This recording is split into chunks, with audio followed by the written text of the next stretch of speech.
can do is just tell the truth and trust in the American people that over time they're going to know what the truth is. Yes, it is time for the truth. Right here, right now. This is the Conservative Syndicate. Real conservative talk from real conservatives.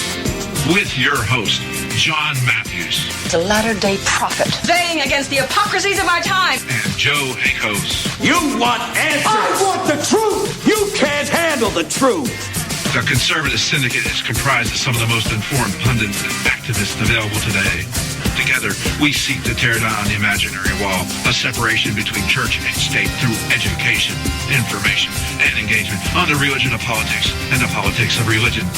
And now, your hosts on the globally syndicated Conservative Syndicate, John Matthews and Joe Hakos.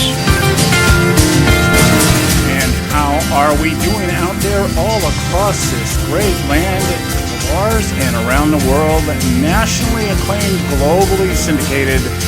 You're listening to the Conservative Syndicate, real conservative talk from real conservatives. I am your host, John Matthews, mad prophet of the airways on a mission from God, and that mission is to tear down the imaginary wall of separation between church and state. We do that on this program by espousing what we call the conservative gospel and exposing the lameness of the leftist agenda. Glad to have you with us this rainy Friday out here in California. Boy, we are getting some good rain out here. I'm wondering how old Governor Moonbeam, Jerry Brown up in Sacramento, is going to keep trying to play us on this drought. We have had some good rain over here in the last few months, and how are they going to do it? How are they going to continue to justify putting more tax bond measures for more water facilities and all the other stuff that they always do whenever there's a crisis? You know, Jerry Brown is a master at the Rahm Emanuel mantra of never letting a good crisis go to waste. And he's been trying to play this. One of the biggest jokes I've seen out here, one of the things I find the most humorous, ironic in many ways, is how much money cities are spending to print up signs and post on street dividers, you know, those little dividers that have the nice plants and flowers and trees and grass and all that. And I just wonder how much tax dollars are spent on signs that tell us we have a drought, and that's why the grass is yellow or the grass is dead or the flowers may be dying or the trees aren't blossoming or whatever. I just find that one of those ironies that you find only in politics. This waste of money printing signs telling people that we have a drought, as if nobody can figure that out. But, well, I guess liberals might not figure that out because they don't associate anything outside of climate change as actual weather, you know, like weather changes. Yeah, climate changes because the weather changes. And I guess they have to be told, hey, it's not raining. Yeah, we know. Anyway, glad to have you with us today. If you were listening to the show yesterday, I really got to make an apology here.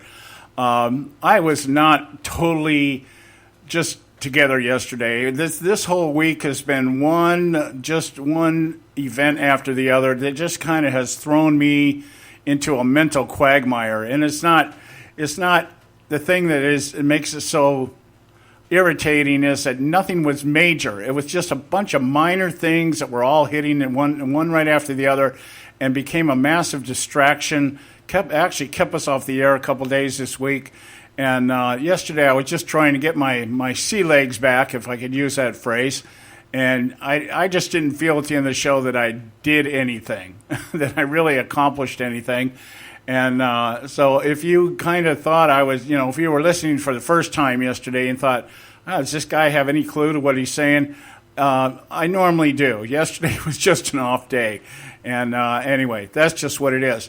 I do want to update those of you who listen to us on a regular basis on the condition of Joe Hakos, my co-host, who's been out now for almost a month. I did talk with him yesterday, and they have finally located what the problem is with him. He's been fighting these infections for pretty close to a month now, and actually started 3 months ago with an infection he had, and it never went away, and kind of went away and it came back and everything, and it turned into some other infections, and he's been fighting stuff. But what they found was a abscessed cyst on his spine, and that is the thing that's been triggering all this stuff. So he is in the process of getting that removed, and then they're going to kill it with, shoot it full of antibiotics and see if they can't get him back.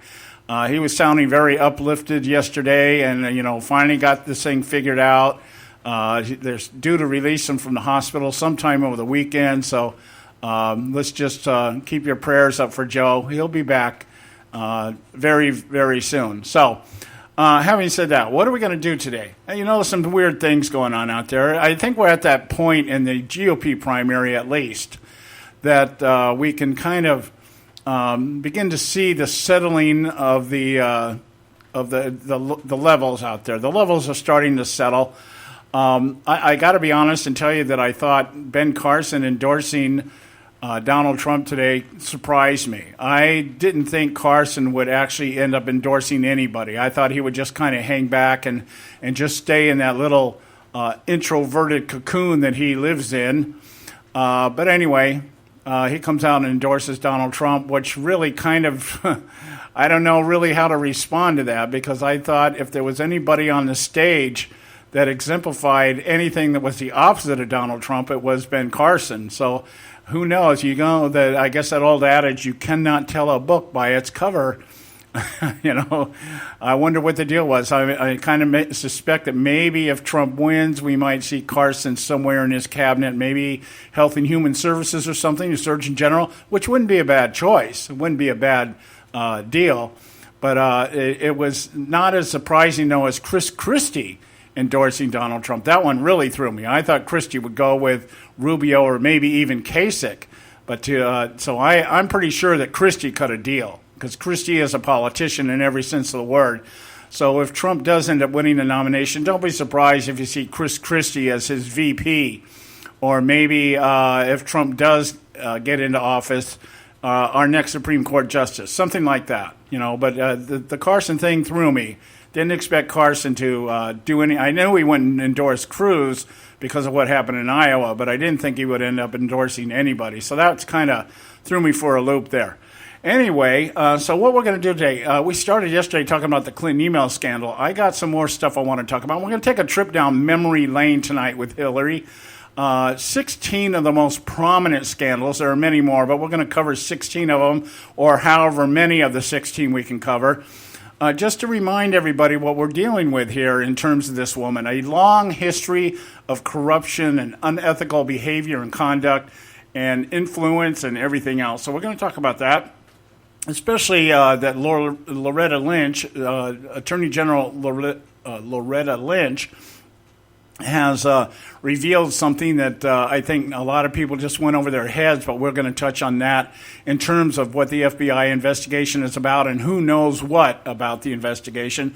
The GOP debate last night, not a whole lot to talk about, but there are a couple things I did want to mention.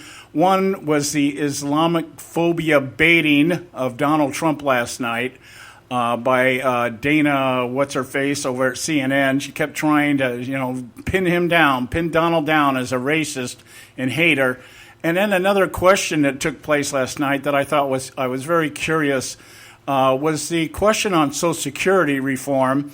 And it was asked of three of the candidates, but they left John Kasich out. And Kasich is the one that should have been asked the question, because he is the one that has the rather radical views on that. So that's something that I'm going to talk about.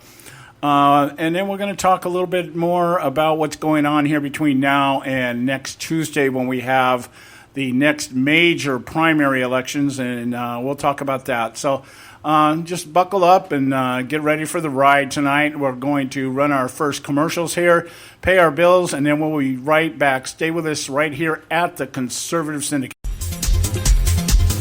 You can catch all our archives at theconservativesyndicate.net. The Conservative Syndicate. Real conservative talk from real conservatives. When our water heater broke down last month, it was a nightmare. It took 5 hours for the plumber to show up, and he charged us a couple of $100 just to come out. Then it cost another $1,800 to put in the new water heater. By the time it was all said and done, I felt like I'd been taken. But what else could I do? The smartest thing you can do is get a home warranty from American Residential Warranty. Their home warranties pay to repair or replace all your major appliances when they break, and they will break, and at the worst possible time. Call American Residential Warranty right now for free information on home warranties starting at just pennies a day. Don't wait for your refrigerator to stop running or your ceiling fans to stop turning. Call American Residential Warranty right now. Ask how you can save up to 50% on washer and dryer coverage. Just call 1-800-790-5960. That's 1-800-790-5960. Again, 1-800-790-5960. Call now. Prices are for base buildings only. May not be available in some areas. Attention business owners, do you want a stimulus package that really works? Before you spend thousands of dollars more than you should on your next building project, listen to this. General Steel has a stimulus package designed to help you save as much as half the cost of conventional construction on your next building. As much as half. That's right. General Steel can save you thousands of dollars with a pre-engineered steel building designed for your business or church. How about a 50 by 100 foot building for under $30,000? So don't pay thousands more than you should without calling General Steel first and save as much as half the cost and time of conventional construction. With the projected demand for steel in Japan and China, prices may be skyrocketing. 877-927-3360. 877-927-3360. 877-927-3360. Limited time offer, 24-month commitment and credit qualification require cancellation fee, auto pay, and paperless billing, and other restrictions apply. If you can't see the difference, why pay the difference? Switch to Dish for the best deal in entertainment. Only Dish brings you the best in entertainment for less than $20 a month. Cut the cable and don't get directed. Switch to Dish because at just $19.99, Dish saves you every time you turn on the TV. It's so simple. The same channels cost less with Dish. So since you can't see the difference, don't pay the difference. Switch to Dish for the best deal in entertainment. Get premium movie channels free for 3 months, starting at just $19.99. Dish saves you every time you turn on the TV. Call now to save with Dish. Dial 1-800-600-1645. That's 1-800-600-1645. The same channels for less than $20 a month. Dish. Call 1-800-600-1645 for details. Hey folks, if you're like me, you don't place a whole lot of trust in today's media for the real truth and facts regarding the volatile world of finance and politics. When I want the real scoop on money, I go to the most trusted source I know, my good friend and colleague, Bob Cardosa. Bob is a noted expert with a PhD in international finance who airs his nationally known, globally syndicated show, Robert Cardosa Live, daily, Monday through Friday from 4 to 6 p.m. Pacific Time. With Bob, you'll get the right information at the right time from someone who knows his business and can help you make the right decision concerning yours. Again, Bob airs daily, Monday through Friday from 4 to 6 p.m. Pacific Time. Visit his website at robertcardosalive.com for information regarding stations and topics. That's robertcardosalive.com. Check Bob out. You'll be glad you did.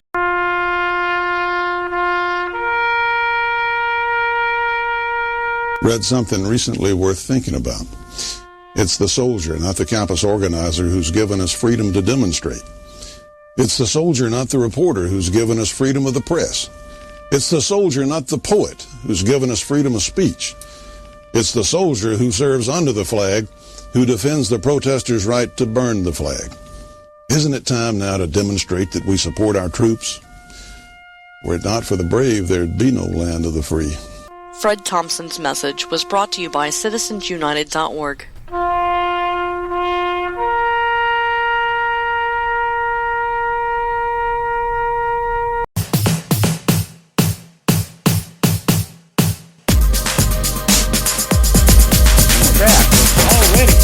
Already, you're listening to the Conservative Syndicate, real conservative talk from real conservatives. I'm your host, John Matthews, and I want to I'm going to dance around a little bit here as we get kind of wound up and heading down the road wherever the Spirit leads tonight. The situation with Hillary Clinton's emails is just to some degree, I don't know, even maybe to some degree beyond discussion. I am not so delusional as to believe that anything regarding her emails and security clearances is going to go anywhere during this election season. The Democrats will stall it. I think Loretta Lynch has already made that pretty clear. And unless the FBI just steps right out, and the only factor in here, the only wrench in the works would be if the FBI just stepped out and said, you know what, we're going to recommend that she be indicted. If that happens, and I think if that happens, that would be sufficient enough for the Democrat National Convention to look at the situation and say, you know what, maybe we ought to pull Uncle Joe out of the old farts home and put Hillary in his place and put Joe into the election through a broker convention and switch all those superdelegates over to Joe Biden and let's be done with it. Now, that could happen. Anything is possible. The politics in this country has gotten so wild and crazy. Rules and laws and everything else don't seem to mean too much to either side. And certainly protocol and tradition has gone the wayside. So anything could happen. I find it very unlikely, and I'm not sitting here chomping at the bit waiting for the hammer to fall on Hillary. God knows there's been plenty of other things that she's done, and there's been plenty of other evidence that should have put this woman away, her and her husband away a long time ago, and it hasn't happened yet. So I guess that's just one of the benefits of being one of the elites. And let's see how it goes down the pipe here. But one of the things that is really kind of concerning me about this, or when I'm kind of picking up, is that everybody's concerned about the security issues, the security breaches. Did she actually know that she was transmitting or receiving classified information on a private unsecured server? Well, I think it goes beyond a shadow of a doubt that there's been enough put out there that we all know that. We all know she was transmitting, and we all know that she was receiving. And the argument that they weren't marked one way or the other is the same. That's the Bill Clinton, it all depends what is theory, And as it has been with the Clintons, there's always smoking guns out there, and there's always enough to point in their direction, but there's never enough that surfaces that convicts them beyond a reasonable doubt in a court of law.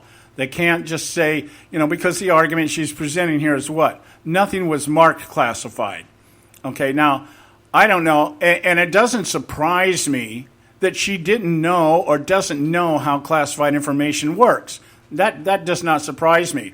In the same way that doesn't surprise me that probably 90% of the people sitting in Congress, whether it be the House of Representatives or the Senate, even knows what the Constitution is or the difference between the Constitution and Declaration of Independence. Remember, we got Nancy Pelosi who tells us life, liberty, and pursuit of happiness is in the Constitution. So these things don't surprise me because today's politicians they're not required to know anything. They're not required to know the foundation on which our country was established. They don't have to acknowledge any reference or any reverence to God, who our Declaration says we were endowed with our unalienable rights by our Creator. That doesn't mean anything today to these people. They don't have to have any understanding of our heritage or our history. And if they do, they don't have to agree with it, because everything today is defined within the terms of whatever's popular in the social environment today. So none of this stuff catches me by surprise. I'm sure it doesn't really catch you by surprise. What we keep hoping for is that something happens that snaps everybody out of this delusional nightmare, and somebody wakes up, hey, wait a minute, maybe we should read the Declaration. Maybe we should require that our elected officials at least have an understanding of the difference between the First and Second Amendments. And some of them don't even know that. So none of this stuff.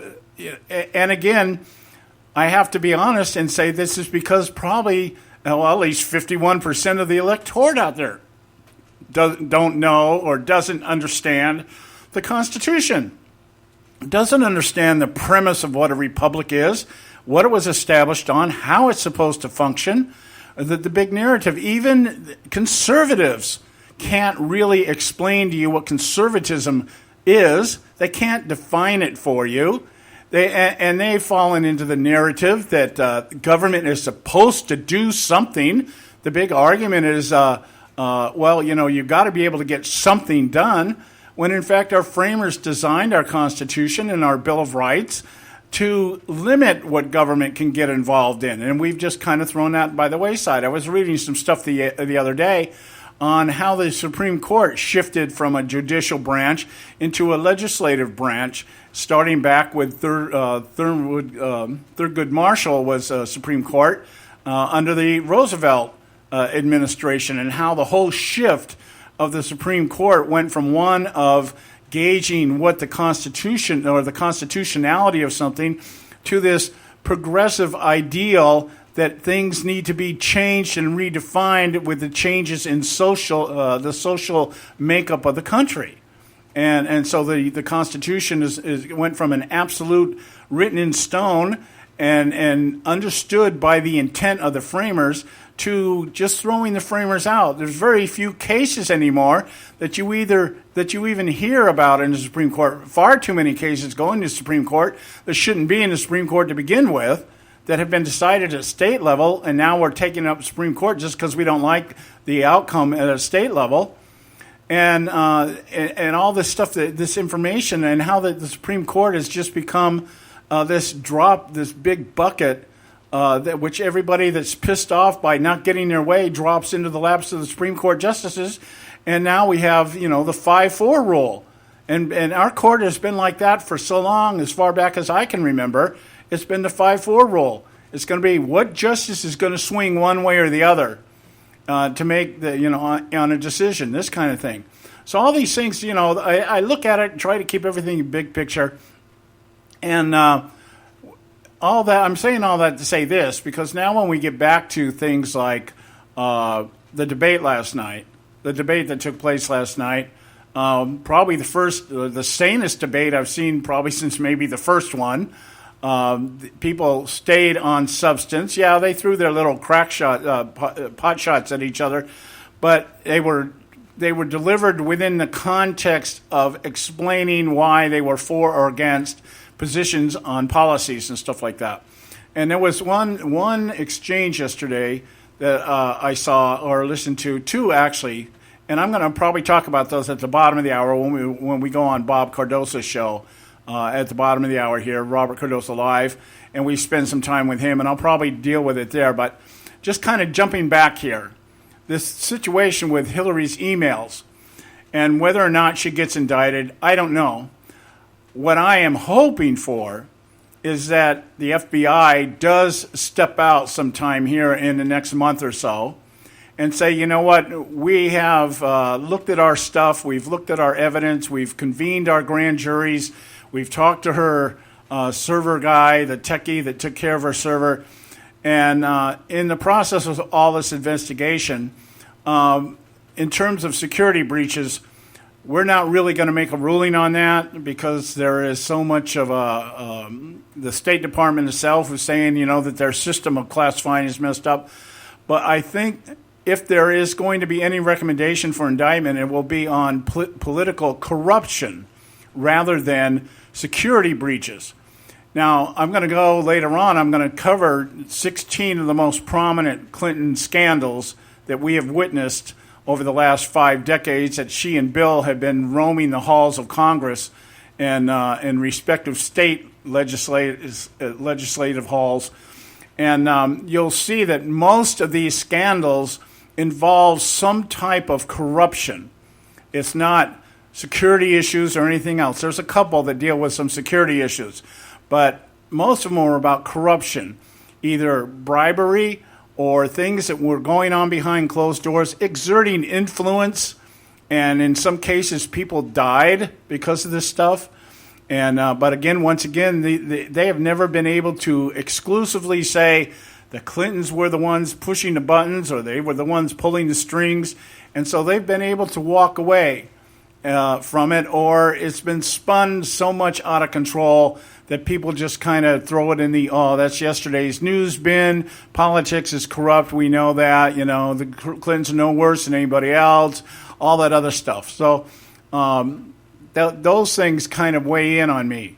And as far as the email scandal going, my point being is if this gets into the court of public opinion, meaning that if the FBI does take that bold step and say, after examining everything, we're not so sure about security breaches, but we think we have a pretty solid case here on political corruption regarding the Clinton Foundation and some of the things that they did and are doing under the Clinton Foundation, and what Hillary Clinton using her influence as Secretary of State to do things like approve the transportation of uranium from Colorado to Canada to be shipped over to a Russian shell company that needs nuclear stuff. And then at the same time, Russia is negotiating with Iran for nuclear capabilities, to be able to provide uranium. This kind of stuff. Yeah, if this comes down the pipe, even if she's not indicted, even if the White House goes into their typical stall tactics, it might, to protect themselves. That's the only reason they would do it. If it was a matter of just throwing Hillary under the bus just to get it all out of the way, they'd jump on that in a heartbeat. But when it comes to preserving the Obama legacy, anything that Clinton does, if it can be tied in any way to the Obama administration, whether it's through lack of oversight or collusion with them or anything like that, anything that even suggests that Obama was aware of what was going on or perhaps even participated in it, then there's a big problem.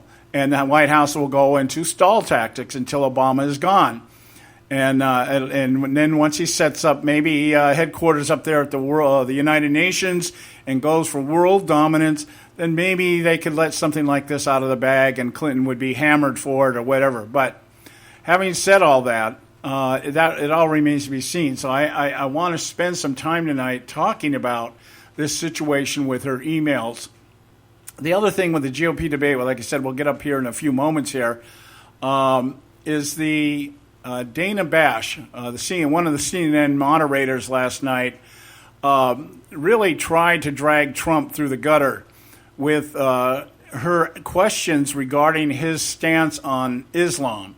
And it has to do with, I think Trump has said something along the line of Islam is a religion of hate, or Islam is people that practice Islam, or Islam is a religion of hate. It's pretty much like that. Muslims hate us. I think that's what it is. Muslims hate us. And they were trying to get him to either walk that back last night or to just jump on it with both feet. And he jumped on it with both feet. He would not back down from his statement. But then they turned around and tried to bait the other candidates into it. Rubio in particular went the Jeb Bush response. Well, in Florida we have a lot of Islamic people and Muslims and stuff like that, and everybody gets along, blah, blah, blah, kind of like the Rick Scott answer on MSNBC. Rick Scott, by the way, got booted off MSNBC the other morning by Joe Scarborough and Mika Brzezinski, because he would not take the bait. They tried to question him about it. He basically just took the political. I'm not answering your question by saying, we're made up, we're a melting pot, we're the biggest melting pot in the world, blah, blah, blah, blah, blah. And they kept trying to push him, and he just would not answer, and they ended up booting him off the show after about 2 minutes because he wouldn't step into the trap. Well, last night, Trump stepped into the trap and actually broke the trap. He just said, I'm not backing off of what I'm saying. A lot of his Muslims hate us, and Islam teaches them to hate us. And people are getting their heads cut off, and they're being drowned in cages. And, why is this a big deal? People are over there chanting, "Death to America." And you guys want me to walk something back. I'm not going to do it. Rubio was the most, I would say the most pandering, But that bothered me that was going on there, and we'll talk more about that later.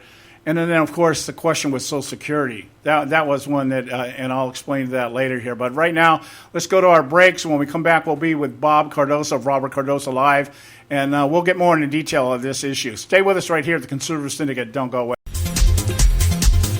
You can catch all our archives at theconservativesyndicate.net. The Conservative Syndicate. Real conservative talk from real conservatives.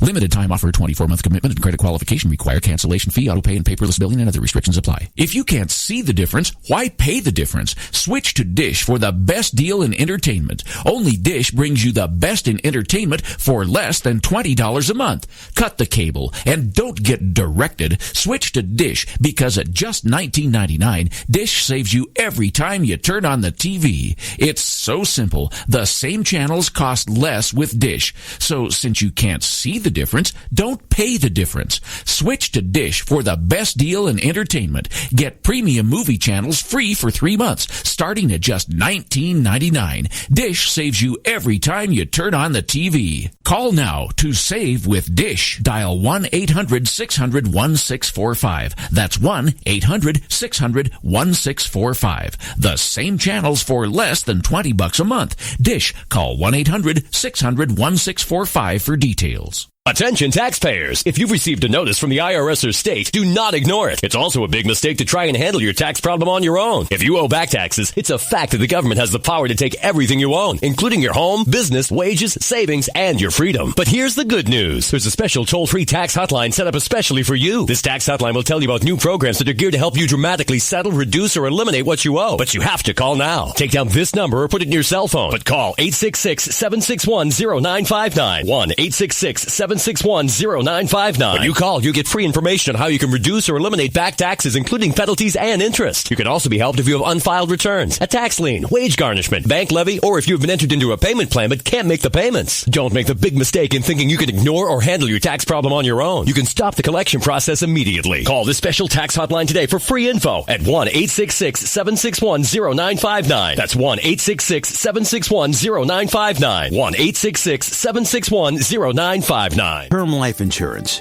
It can be a powerful way to protect your assets and your family. You work hard to earn and save your money to build a nest egg for the future. Don't let it get wiped out because you didn't plan ahead. Take the time now and make a small investment in $500,000 or more in quality term life insurance. Call the Term Lifeline and let us shop the best companies to give you the lowest rates. We specialize in policies of $500,000 and above. Ask about some of our 10 and 20-year fixed rate plans with guaranteed rates. Call the Term Lifeline right now for your free insurance quote. 800-870-3609. 800-870-3609. You owe it to yourself to protect your family and your assets. Make term life insurance part of that plan. Call the Term Lifeline right now. 800-870-3609. 800-870-3609. Hey folks, if you're like me, you don't place a whole lot of trust in today's media for the real truth and facts regarding the volatile world of finance and politics.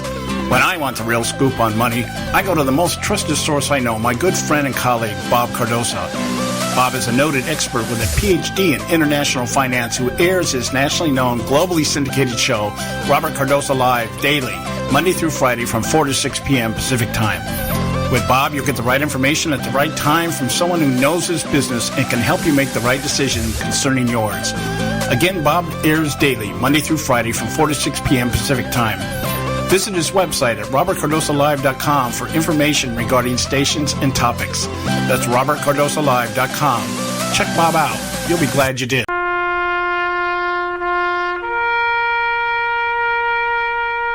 Read something recently worth thinking about. It's the soldier, not the campus organizer, who's given us freedom to demonstrate. It's the soldier, not the reporter, who's given us freedom of the press.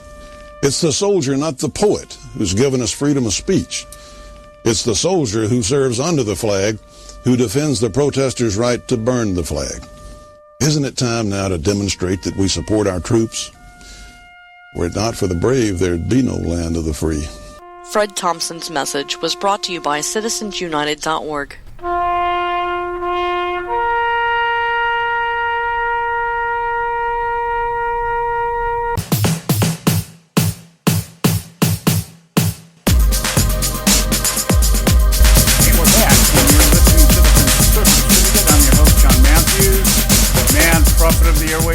mission from God, and that mission is to tear down the imaginary wall of separation between church and state. Right now, it's time for us to hook up with our good buddy Bob Cardoso over at Robert Cardoso Live. So let's get him on the line here and get into our segment with him today and see what he's got up his sleeve, see what's on his mind. And we're just waiting for him to hook up here right now. Come on, Bob, answer your line, and we're waiting for you. Waiting for you, dear Bob. Waiting for you. Waiting for you. Okay, let's hope that he's picking this up here. Come on, Bob. Pick us up. You can do it. Pick us up. Come on, Bob. Pick us up. What's going on? What's going on? What's going on? Okay, he's not answering. Wow. Wonder if his internet's down. You know, we're out here in California where it's raining like crazy right now.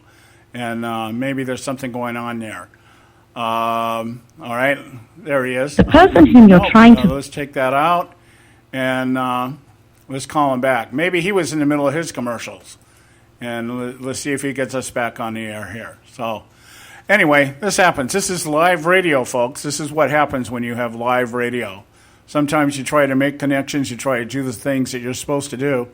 And, you know, all the cyber gods have to be lined up. They all have to be in agreement, and sometimes you need a full moon on the second Tuesday of the week to be able to pull some of this stuff off. But, once again here, we're not picking up very well on him. And so, anyway, I don't know what to do here. Okay, well, let's do this. Let's hang up there, and we'll just hang. I'll shoot him a real quick message, and... We'll get on with the show here. We'll just get on with the show. Sometimes it happens, you know. Sometimes it happens. Okay, now, what did I want to talk about here first? Let's talk about. Well, I was going to talk about the debate last night. That's where I was going. That's where I was going. I was going to go with the debate last night. So let's do that. And there he is. Okay, you were supposed to call me. I did. Oh, but it never came through. No, I called you twice. Oh, and this is my second time calling you. So anyway, we're both even. I want to tell you, buddy, it is, I don't know what's happening out by you, but the animals are lining up 2 by 2 outside our studio window. Oh, here. Yeah, isn't it great? It's fantastic. We need the rain. You know, maybe it'll clear the air, and the Republicans will find out what the hell's going on in the campaigns. Yeah, well, I was sitting here waiting for the typhoon to hit, man. It's coming in blankets over here. So I felt like I was in the Philippines. If it was about 90 degrees hotter, I think I was in the Philippines. Anyway, the debate last night was boring. Yes, it was. You know what? It was back to typical stuff, right? You know what? But this morning's news was really exciting, and I know that you know about it because you actually sent me a little message about it. I was absolutely shocked to hear the new maneuver that's going on now, that Rubio is telling people in Ohio not to vote for him, but to vote for Kasich. And Kasich is going to do the same thing telling people in Florida not to vote for him, but to vote for Rubio so they can block Trump. Well, yeah, that's one of the strategies we've been outlining here. The idea here, of course, is to keep Trump from amassing the required delegates. And in doing so, put it in a brokered convention. See, I firmly believe that that's why Rubio went into this junkyard dog mode. I think he was told by the establishment elites, if you'll help us take Trump down, even if you don't win the delegates, we'll give it to you at a brokered convention. Because Rubio would be the more popular, I think, between him and Kasich. But the downer on this thing is that neither Kasich nor Rubio, I think, are going to take their own state. So why would you have somebody like that? Yeah. That's the thing. You're right. Neither one of them are going to take their own state. And, and Kasich isn't getting enough votes to shore up enough difference for Rubio in Florida for him to take it. So the only thing that's really close is Ohio, according to the polls. Ohio, Kasich and Trump are kind of neck to neck. Right now, Trump is a little bit ahead where he was 5 points below before, but it seems to be yo-yoing back and forth in there. And it could make a difference if Rubio could get his supporters to vote for Kasich in Ohio, that might make a difference for him against Trump. But I'll tell you the other thing, John, that I just, and you and I've talked about it before. I just hate this. The idea that they pull these dirty tricks to pull this stuff off, and it really doesn't become a popular vote. If you get Trump, who's got a majority of the votes and the popular support, it just seems to me that all the Republican Party is doing is ensuring their downfall and their implosion. It's the Republican Party is history at that point. Well, I think at this point, I think that's really what the elites want. I think they're willing to sacrifice the party to preserve their majorities. Their jobs. I've been saying this, I sound like a broken record, but I don't think they're the least bit interested in winning the White House. I think it's all about just preserving who they, what they have, and just, everybody's just stacking up years to get that pension kind of thing, or packing their resume to become a lobbyist, or, something like that. I'll tell you what I found more remarkable last night. There was a couple of things that stood out to me. One was Dana Bash going after Donald Trump over his statement about Islam being a religion of hate, and the Muslims hate us, and they kept trying to get him to either walk it back or just to completely I hate Muslims kind of thing. Mm-hmm. And Trump didn't buy it. He just went and said, "This is what I said. This is what I believe, and this is why I said it." Yeah. And but you know what, you got to give this to Trump. He's not backpedaling on very many things, and the things that he has backpedaled on, whether it be true or not, it's generally been explained through a misunderstanding of the way something was presented to him. This guy has showed us two sides now. He showed us the abrasive, brash side of a guy that isn't going to take anything from anybody, and he's going to defend himself, and he's going to stand up for himself. And then he's shown us the quieter Trump, which is a little discerning. He seems to be almost intellectual, which I've never thought of Trump as. But I don't suppose he could have gotten these billions of dollars by being an idiot, Well, one of the things that about Trump, and we talked about it yesterday in our show, I had Ron Edwards on, and Ron Edwards is an evangelical Christian who supports Trump, and so we had quite of a lively exchange last night. I said, "You tell me why Trump is good." And every example that he gave me, I was able to come back and say, well, that doesn't really prove anything. He's saying, well, Trump's a successful businessman. Well, yes, but I've examined Trump's failures as well as his successes. And his successes were all involving a collective, meaning that there were a group of investors that got together. They had a board and everything else, and everybody had an input as to what went down. And all of his real estate ventures have been very successful. All his individual ventures have been failures when he was the only guy making the decisions. And for bankruptcies, he has filed bankruptcy, and he has walked away from things. He actually let one of them, his Atlantic City business, he would let the creditors take it from him because there was nothing he could do about it. And then he said, well, he has a great relationship with his kids. I'm saying, yeah, well, so did Vito Corleone. Having a good relationship with your kids doesn't mean that makes you a good public figure or somebody of any principles or values. You just have a good relationship with your kids. Now in defense of Trump, any businessman that starts as many businesses as he does has to expect some failures. And the nice thing that I like about him is that I want to believe that he cannot be bought. I want to believe that he's going to go in there and make the changes that need to be changed. And I also think that if the Republican Party pulls these kind of shenanigans at the convention, they're not going to be preserving their seats. I think the people are going to get in an uproar, and they won't vote for the incumbent Republicans to go in. And there's a good chance that Republicans could lose both the House and the Senate. This is a dangerous game that's being played, John. Well, I don't think they'll lose the House, but I think the Senate is very much in jeopardy, especially after the election they had in, I believe it was Kentucky. They had a special election for their Senate, like 5 or 6 of their Senate seats were up for special election, and the Democrats were able to hang on to the majority. So I think that's kind of indicative of where we're going here. I agree. I think what the Republican Party is on the verge of doing is crashing and burning, but I think it's intentional. I don't think it's not that it's by happenstance. This is a choice they've made to preserve themselves and say, you know what, if we got to give up the White House so that we can continue to say we can't do anything because we don't have a Republican president, then so be it. That's what I'm seeing right here. Yeah. So, now, listen, we both got to take a break. Are you going to call me back, or am I going to call you back at the end of this break? Yeah, I'll try to call you back. I just don't know why your line didn't pick up, but I'll try to give you a call back as soon as we're done. All right, buddy. Thanks a lot. Okay, guys, we're going to take our break here, and we'll be right back here at the Conservative Syndicate. Don't go away. You can catch all our archives at theconservativesyndicate.net. The Conservative Syndicate. Real conservative talk from real conservatives.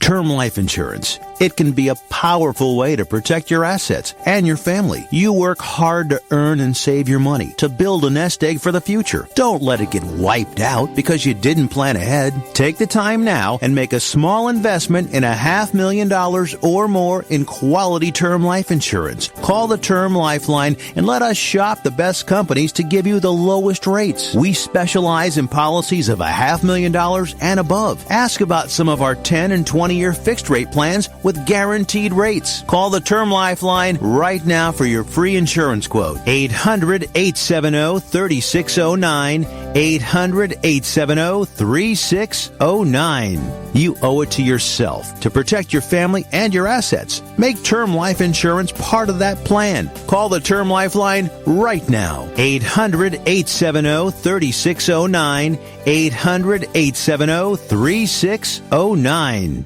Hey folks, if you're like me, you don't place a whole lot of trust in today's media for the real truth and facts regarding the volatile world of finance and politics. When I want the real scoop on money, I go to the most trusted source I know, my good friend and colleague, Bob Cardoso. Bob is a noted expert with a PhD in international finance who airs his nationally known, globally syndicated show, Robert Cardoso Live, daily, Monday through Friday from 4 to 6 p.m. Pacific Time. With Bob, you'll get the right information at the right time from someone who knows his business and can help you make the right decision concerning yours. Again, Bob airs daily, Monday through Friday from 4 to 6 p.m. Pacific Time. Visit his website at robertcardosolive.com for information regarding stations and topics. That's robertcardosolive.com. Check Bob out. You'll be glad you did.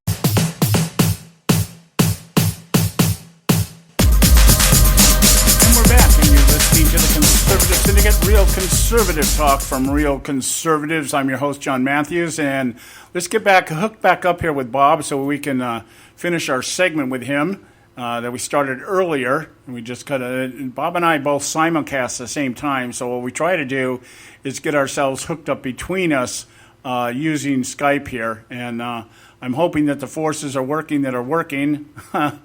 And it looks like we're having the same problem. There we go. It's the person who you're trying to reach. It's not tuning up. Okay, so I will tell him to call me. And I don't know what's going on here. I had the problem yesterday with Ron trying to call in. Oh, there you go. I got you. Yeah, I don't know. Something's wrong with my Skype. So okay, well, I got you anyway. That's the good part. So it's funny because yesterday Ron was trying to call me.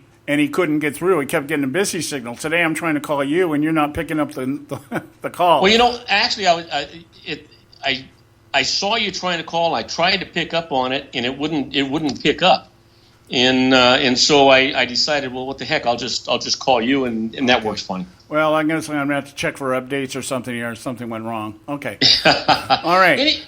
I was going to say about the debate last night. One of the things I thought very suspicious was Jake Tapper asked three of the candidates about their ideas on Social Security reform. Right. And Trump's position was pretty much leave it as it is, and we end up taking money out of other areas of government, fraud, waste, and abuse, shutting down some of the agencies, whatever it is. Taking some of that money and putting it into Social Security and basically, fattening up the bank. Cruz and Rubio both had this idea about going back to people younger than 55 and saying that we increase the Social Security age before they can draw benefits. And then Cruz even added on to it that he thought that some money should go into private investment accounts. Sounds like George W., doesn't it? But they never asked John Kasich what he thought about it. And Kasich is the guy who wants to actually cut benefits. And so I thought that was kind of interesting that the one guy that actually, the Republicans are always being accused of wanting to do away with Social Security and stealing money from grandma. And here Kasich is the apple of the establishment's eye right now. And nobody asked him what he wanted to do with Social Security, but he wants to cut it. Well, yeah, but you know what, John? All those guys were walking on eggshells because remember where this debate was taking place. It is in Florida, the retirement capital of the world, for Pete's sake. There are a lot of people in Florida on Social Security and Medicare, and these guys had to walk on eggshells. And they haven't told the truth yet. Why would they start now? Yeah, well, I just thought it was very telling. I wondered what Kasich's rating or approval rating would be this morning had they asked him the same question like they did over in Ohio town hall last week, where he told one of the women there, she goes, he told her, he says, you probably don't even know what you get on your benefits, and she said, well, I'm not for cutting my benefits, and he said, well, you'll get used to it. Oh, jeez. You would think there's a brashness about Kasich that just rubs you would people think with the the wrong entrapment things that these moderators are doing that they would have set Kasich up, but they didn't do it. Yeah, you know what? Yeah. And then did you hear the Trump this morning? He was told about another debate that's supposed to take place on the 21st in Salt Lake City, and he says, what debate? I never heard of another debate. Matter of fact, as far as I'm concerned, there shouldn't be any more debates now. Yeah, well, I would agree. I think they've had about 5 too many. Yeah. Or at least too close together. Well, you know what? It's almost like there's two a week going on now. I'm getting sick of this. You can't even turn the TV on without seeing Trump or without seeing the stuff this morning. They spent an entire hour I think it was this morning where Ben Carson was supporting Trump. No, actually it was yesterday, I think. And did you notice that usually when somebody gets a supporter, like, when Chris Christie came in to support Trump, and when the Nimrod from Alaska, I can't never think of her name. Palin. Yeah, Sarah Palin. They generally stand on the stage right behind Trump when they're doing these things, but that wasn't the case with Ben Carson. Ben Carson, Trump didn't come on the stage till Carson got off the stage, and when Carson came back to the stage, Trump got off the stage. They didn't even stand next to each other. Well, I'm kind of surprised that they would put Ben Carson out there by himself. This guy has a hard time putting 3 sentences together in 5 minutes. Isn't it amazing? Here's the guy. He is an outstanding, one of the best infant neurosurgeons in the world, and he cannot put together a cohesive sentence to save his soul. No, all that brain power is put into the thinking end of it, and thank God for that. I mean, I think he's. I'm really surprised that he endorsed Trump. I really thought he would not endorse anybody. He was the one guy that I thought would just refrain because he is the outsider, that he would just, and he was the one that was always, they were acting like a bunch of kids. He was the only adult on the stage during the debate process, and I thought he won't endorse anybody. I mean, obviously he's not going to endorse Ted Cruz because Cruz screwed him in Iowa. Yeah. But I didn't think he'd come out and endorse anybody. Big time. But did you hear there was Trump was intimating that he would probably use Ben Carson for education. And I'm thinking, are you kidding me? Why would he pick Ben Carson for education? If you were going to pick Ben Carson for anything, I would think Surgeon General, but not in charge of education. Yeah, I would. That's my line of thought. The only reason that Carson would endorse would be the same thing like Chris Christie. I think for sure Chris Christie is Trump's VP guy.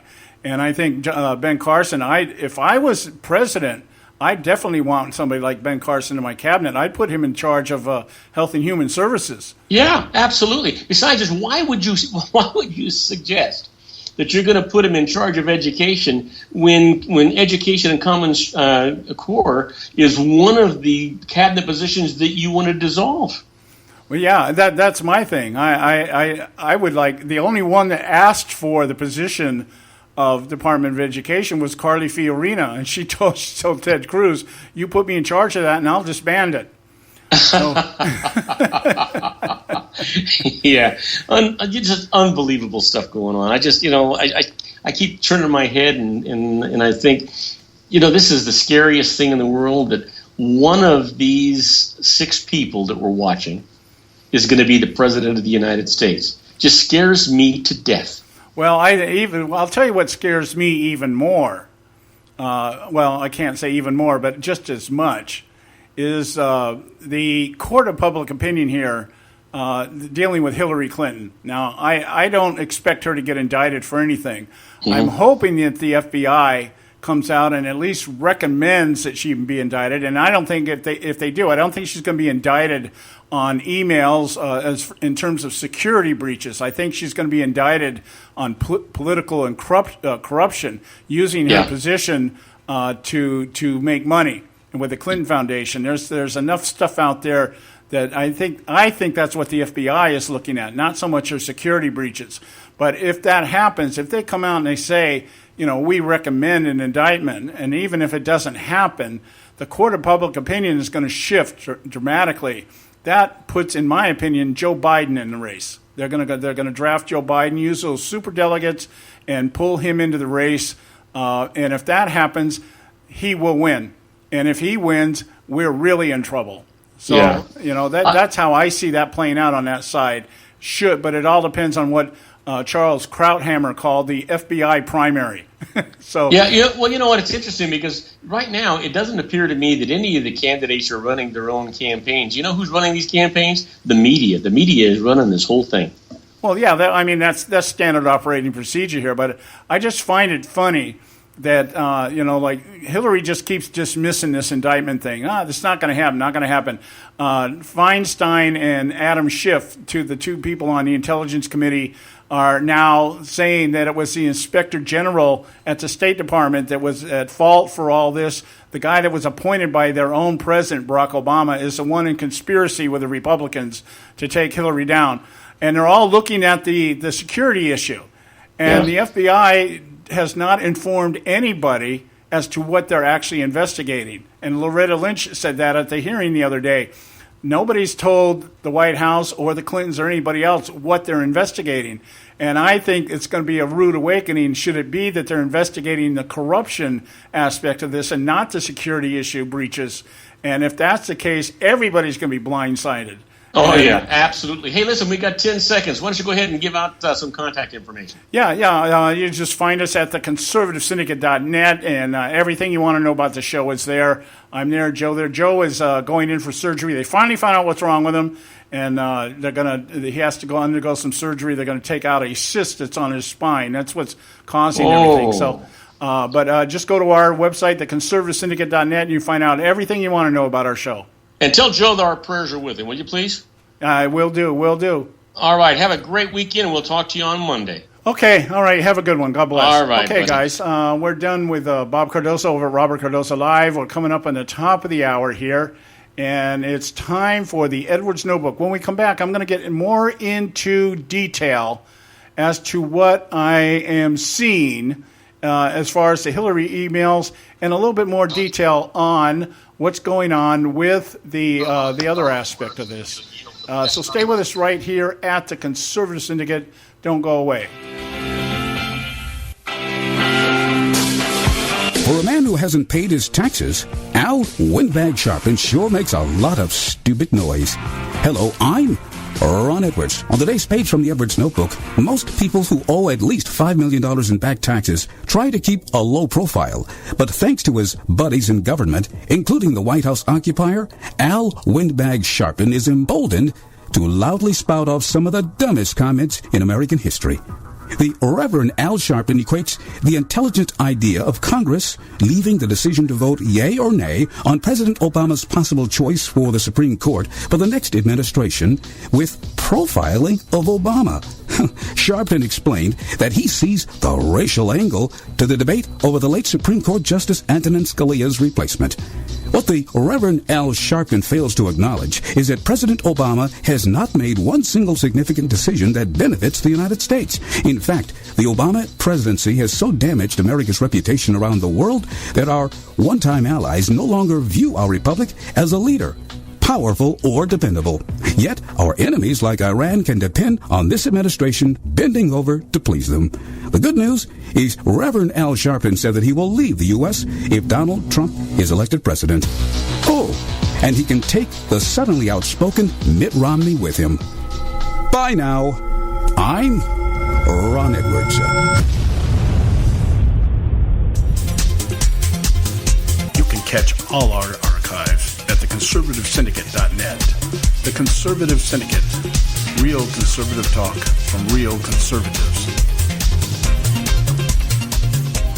Limited time offer, 24-month commitment and credit qualification require cancellation fee, auto pay, and paperless billing and other restrictions apply. If you can't see the difference, why pay the difference? Switch to Dish for the best deal in entertainment. Only Dish brings you the best in entertainment for less than $20 a month. Cut the cable and don't get directed. Switch to Dish because at just $19.99, Dish saves you every time you turn on the TV. It's so simple. The same channels cost less with Dish. So since you can't see the difference, don't pay the difference. Switch to Dish for the best deal in entertainment. Get premium movie channels free for 3 months, starting at just $19.99. Dish saves you every time you turn on the TV. Call now to save with Dish. Dial 1-800-600-1645. That's 1-800-600-1645. The same channels for less than $20 a month. Dish. Call 1-800-600-1645 for details. Attention taxpayers! If you've received a notice from the IRS or state, do not ignore it. It's also a big mistake to try and handle your tax problem on your own. If you owe back taxes, it's a fact that the government has the power to take everything you own, including your home, business, wages, savings, and your freedom. But here's the good news. There's a special toll-free tax hotline set up especially for you. This tax hotline will tell you about new programs that are geared to help you dramatically settle, reduce, or eliminate what you owe. But you have to call now. Take down this number or put it in your cell phone. But call 866-761-0959. 1-866-761-0959. When you call, you get free information on how you can reduce or eliminate back taxes, including penalties and interest. You can also be helped if you have unfiled returns, a tax lien, wage garnishment, bank levy, or if you've been entered into a payment plan but can't make the payments. Don't make the big mistake in thinking you can ignore or handle your tax problem on your own. You can stop the collection process immediately. Call this special tax hotline today for free info at 1-866-761-0959. That's 1-866-761-0959. 1-866-761-0959. Folks, if you're like me, you don't place a whole lot of trust in today's media for the real truth and facts regarding the volatile world of finance and politics. When I want the real scoop on money, I go to the most trusted source I know, my good friend and colleague, Bob Cardoso. Bob is a noted expert with a PhD in international finance who airs his nationally known, globally syndicated show, Robert Cardoso Live, daily, Monday through Friday from 4 to 6 p.m. Pacific Time. With Bob, you'll get the right information at the right time from someone who knows his business and can help you make the right decision concerning yours. Again, Bob airs daily, Monday through Friday from 4 to 6 p.m. Pacific Time.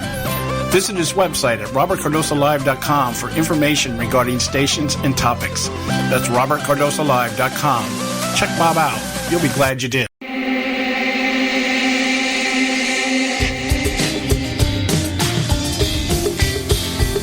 Hey, all you can do is just tell the truth and trust in the American people that over time they're going to know what the truth is. Yes, it is time for the truth. Right here, right now. This is the Conservative Syndicate. Real conservative talk from real conservatives.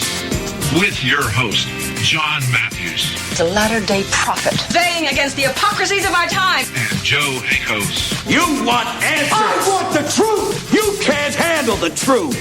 The Conservative Syndicate is comprised of some of the most informed pundits and activists available today. Together, we seek to tear down the imaginary wall, a separation between church and state through education, information, and engagement on the religion of politics and the politics of religion. And now, your host on the globally syndicated Conservative Syndicate, John Matthews and Joe Akos. Yes, we are back. Hour 2, right here at the Conservative Syndicate. I'm your host, John Matthews, and I hope you got something on that first hour. A little bit of rambling, but I guess sometimes I have to keep reiterating there's a method to my madness. I have sometimes 2 or 3 threads going on in my head at the same time, and they patch into each other. But I have the ability, I believe, to take all those things and bring them back to one central point.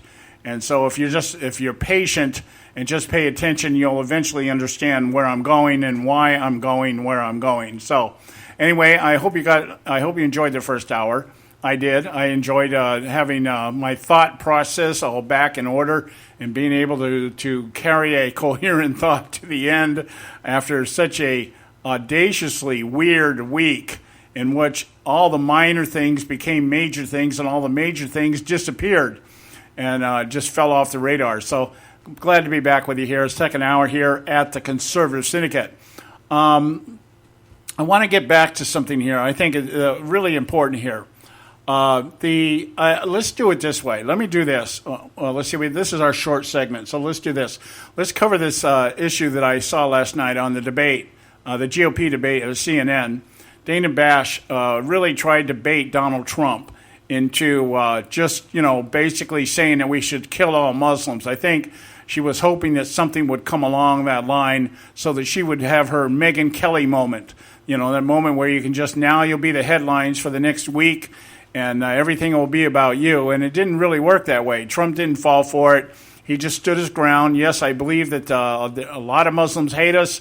You look around the country here, they're cutting people's heads off. They're drowning people. They're over there chanting death to America. So, yeah, Islam. There's a lot of Muslims that hate us.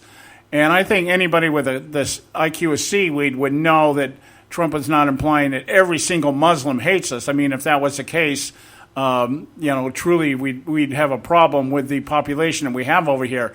But I think most Muslims, my opinion, most Muslims, for the most part, are kind of like most Catholics that I know. And that is there's the cultural aspect of their religion that they adhere to. And that is, I was born in a Muslim country, I was raised a Muslim, and therefore I'm a Muslim. A lot of Catholics are like that. I was born into a Catholic family, I was raised Catholic, and so I'm Catholic. But when you get into actually talking to them about their actual doctrine, whether it be the Quran or the Catechism, a lot of them won't even be able to really tell you what it is that they believe in. And that's not to say, probably more with Muslims, they probably understand more the Quran than a Catholic would the Catechism.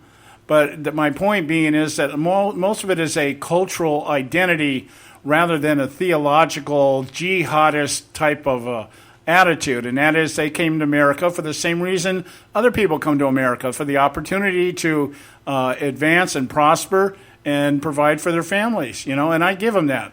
There is always the small segment. Even in evangelical circles, we have our fringe element out there that want to kill everybody that's not a member of their church, kind of thing, and God hates fags and all this other stuff that we hear out there all the time. Every religion has its fringe elements. Unfortunately, right now, the Islamic fringe element is getting all the attention because they're doing all the work. They're the ones out there killing people and stuff. So this idea that every Muslim hates us, no, I don't think that's the case. Are there some that do? Yes, there are.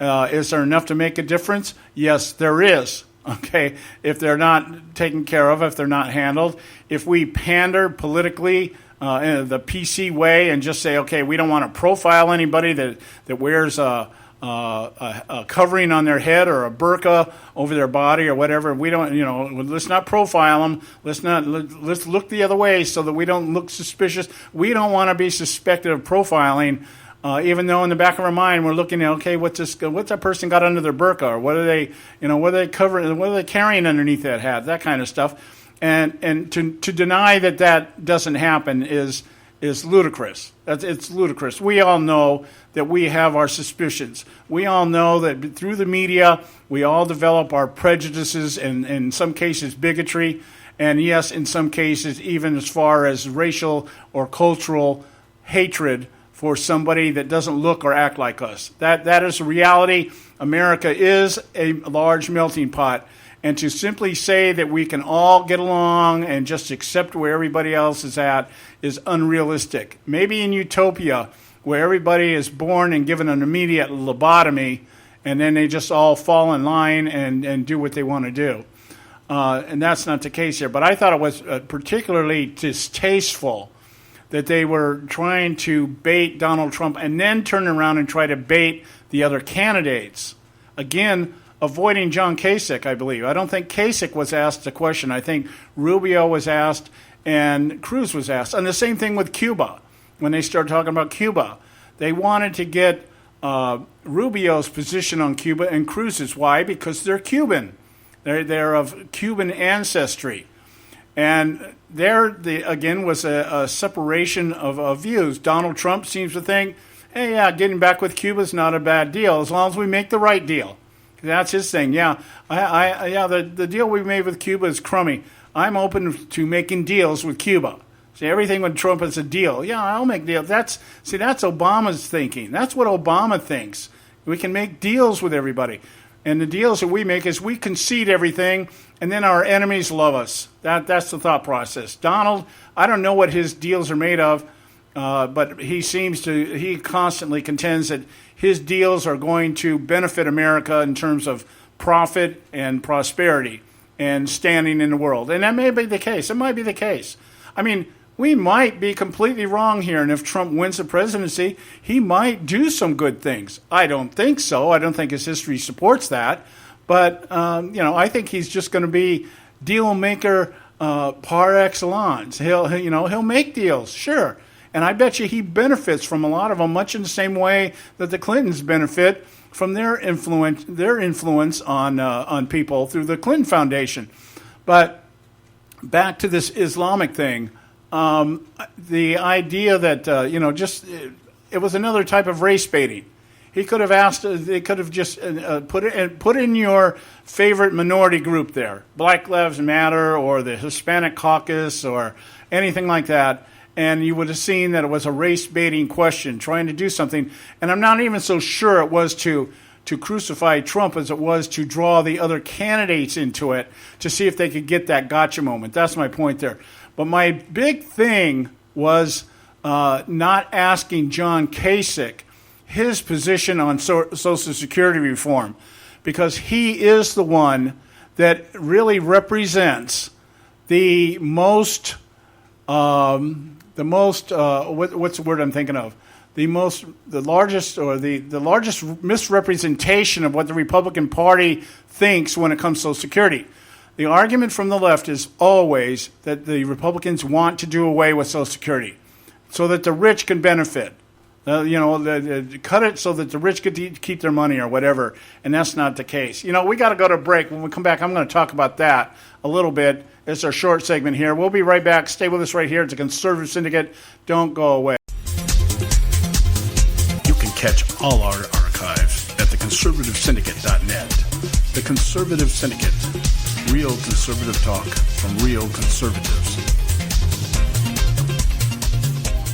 Term life insurance. It can be a powerful way to protect your assets and your family. You work hard to earn and save your money to build a nest egg for the future. Don't let it get wiped out because you didn't plan ahead. Take the time now and make a small investment in $500,000 or more in quality term life insurance. Call the Term Lifeline and let us shop the best companies to give you the lowest rates. We specialize in policies of $500,000 and above. Ask about some of our 10 and 20-year fixed rate plans with guaranteed rates. Call the Term Lifeline right now for your free insurance quote. 800-870-3609. 800-870-3609. You owe it to yourself to protect your family and your assets. Make term life insurance part of that plan. Call the Term Lifeline right now. 800-870-3609. 800-870-3609. Hey folks, if you're like me, you don't place a whole lot of trust in today's media for the real truth and facts regarding the volatile world of finance and politics. When I want the real scoop on money, I go to the most trusted source I know, my good friend and colleague, Bob Cardoso. Bob is a noted expert with a PhD in international finance who airs his nationally known, globally syndicated show, Robert Cardoso Live, daily, Monday through Friday from 4 to 6 p.m. Pacific Time. With Bob, you'll get the right information at the right time from someone who knows his business and can help you make the right decision concerning yours. Again, Bob airs daily, Monday through Friday from 4 to 6 p.m. Pacific Time. Visit his website at robertcardosalive.com for information regarding stations and topics. That's robertcardosalive.com. Check Bob out. You'll be glad you did.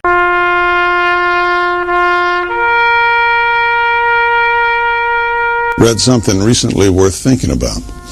It's the soldier, not the campus organizer, who's given us freedom to demonstrate. It's the soldier, not the reporter, who's given us freedom of the press. It's the soldier, not the poet, who's given us freedom of speech. It's the soldier who serves under the flag, who defends the protesters' right to burn the flag. Isn't it time now to demonstrate that we support our troops? Were it not for the brave, there'd be no land of the free. Fred Thompson's message was brought to you by citizensunited.org.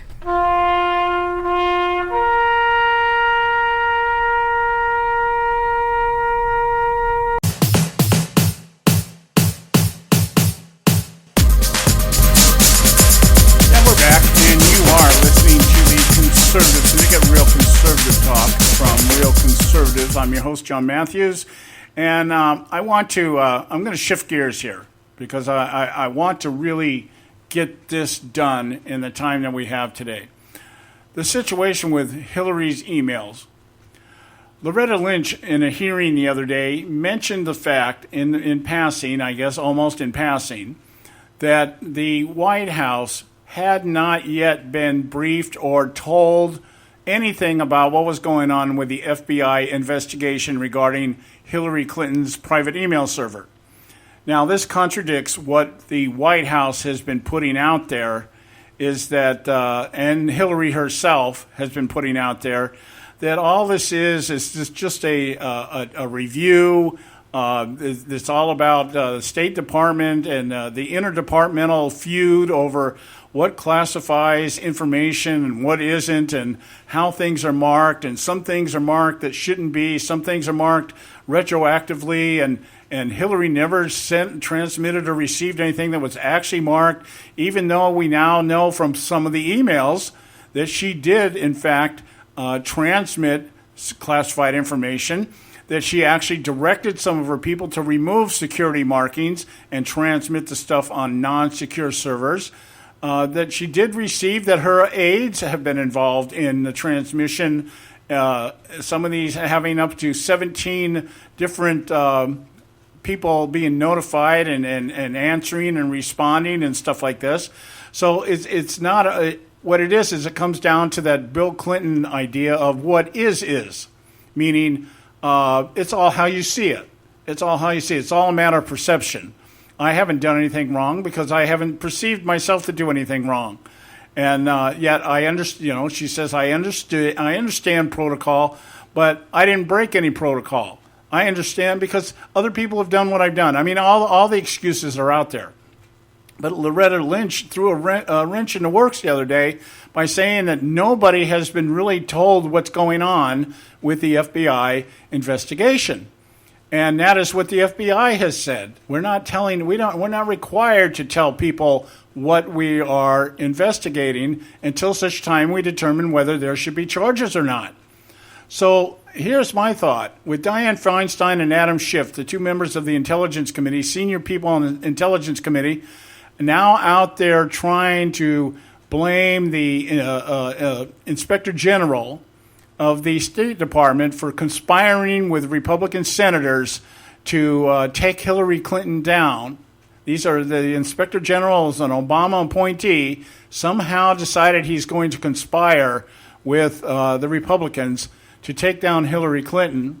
There's something that needs to be looked at here. And of course, as we said, it's going to be interpretation as to whether or not Hillary Clinton, quote unquote, knowingly removed information, servers, headings, markings, or whether it was due to, quote unquote, gross negligence. These are the two things that have to be examined in terms of her security breach.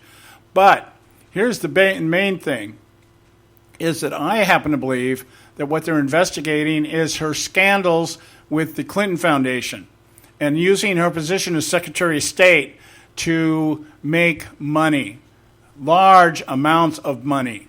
Some estimates up around $2 billion over the course of the time that Bill Clinton founded the Clinton Foundation. And money has been laundered through this organization, given as through undisclosed donors, stuff like that. And I think that's what the FBI is doing. And the reason why is because some of these things involved national security issues. And that might be what we're dealing with here much more than security breaches on markings on emails. So that remains to be seen, but that's what I'm seeing. So having along that line of thought, what I wanted to do was I want to spend time, and it might take up the rest of the show, it depends on how this goes, the 16 most prominent scandals that have occurred during the Clintons' five decades plus involvement in politics. And some of these date way back. I think I have one here that dates all the way back to in the 70s somewhere, in the 80s and the 90s. I mean, almost every decade there was something going on with these two. And it involved either corruption or obstruction of justice, something along that line. So I'm going to start out with, I'm going to count them down. Just think of yourself, imagine yourself on David Letterman just for a moment here. We're going to count down, instead of the top 10, we're going to count down the top 16 here. Number 16 is the sniper fire scandal. Now, this came up early on in the primary process that started early last year. And that was Hillary Clinton's claim that when she went to Bosnia and met with American troops stationed there, that she said on her return, she told the press that she had come under sniper fire and could have been killed at the airport when she arrived, okay? So she's saying, we arrived in Bosnia to visit American troops, and we were met with sniper fire. Now, the photographs are out there that she's out there doing a photo op with people that are greeting her. Chelsea Clinton's got on, the special embroidered baseball hat with her name on it and all that. So that was when she was trying. In fact, I think that came up in the 2008 election when people were saying that she didn't have any foreign policy experience. And so she was trying to paint herself as somebody that had been, this is the equivalent to Sarah Palin's, I can see Russia from my porch. Of course, Sarah Palin didn't say that. Tina Fey said it. But it's the same thinking here. Well, I landed on a jet in Bosnia, and there were snipers out there, and so therefore I have foreign experience. I have foreign policy experience because I was visiting the troops. Well, you could have joined the USO and visited the troops. That doesn't make you an expert in foreign diplomacy. Okay? So that's number 16. And then she actually came back and said, I made a mistake. I misspoke. I miscalculated my remarks, as Barack Obama probably would have responded if he'd gotten caught in a lie like that. All right, number 15. This is more recent, but this is something, again, that has come up during the campaign, and it's been completely and totally dismissed by everybody that loves Hillary Clinton. The Clinton speech scandal. But this one ties into the Clinton Foundation, which we'll get into later.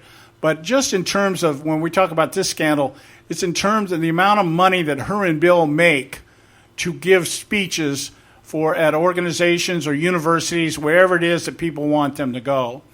And even Chelsea, who probably doesn't, I've listened to this girl talk.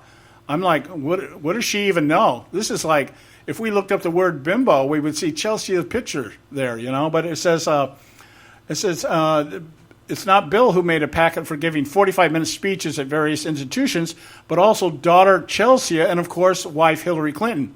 Chelsea's standard fee in 2014 was $65,000 a speech. Hillary reported a personal income of $11 million for a total of 51 speeches she gave in just a year. $11 million for 51 speeches over the course of the year. And when she was asked about it, I think it was UCLA or some university paid her $250,000 and then said that, I said actually they wanted their money back. And she said, I gave it to charity or whatever. But she claims, Sachs paid her $500,000 for a speech. $400,000, something like that. And her response was, that's what they offered me. And these institutions and organizations have come back and said, no, this is what she demanded. So there's a scandal there, just out there giving speeches. God knows, I think at the last count, Bill Clinton has made somewhere in the neighborhood of $25 million giving speeches. What do these people have to talk about? Well, I mean, you've got to be dumb, deaf, and stupid to want to sit and listen to Bill Clinton or Hillary Clinton talk to you about anything. And God forbid you'd have to listen to Chelsea Clinton talk about something. I mean, this woman hasn't worked really a single day in her life. She's one of these people, gets a title by association, draws a salary. Did you ever see her when she was doing a show on MSNBC? My God, she made Al Sharpton sound smart, for crying out loud. So the speech scandal here, where they have amassed millions of dollars for giving speeches. And again, there's more to that. We'll get into that a little bit later, involving the Clinton Foundation. Some of the earlier scandals that they were involved in, the Paula Jones scandal. Paula Jones was a government worker in Arkansas, and she allegedly accused Bill Clinton of sexually harassing her when he was governor there. She filed a lawsuit in 1994 looking for just under $1 million in damages.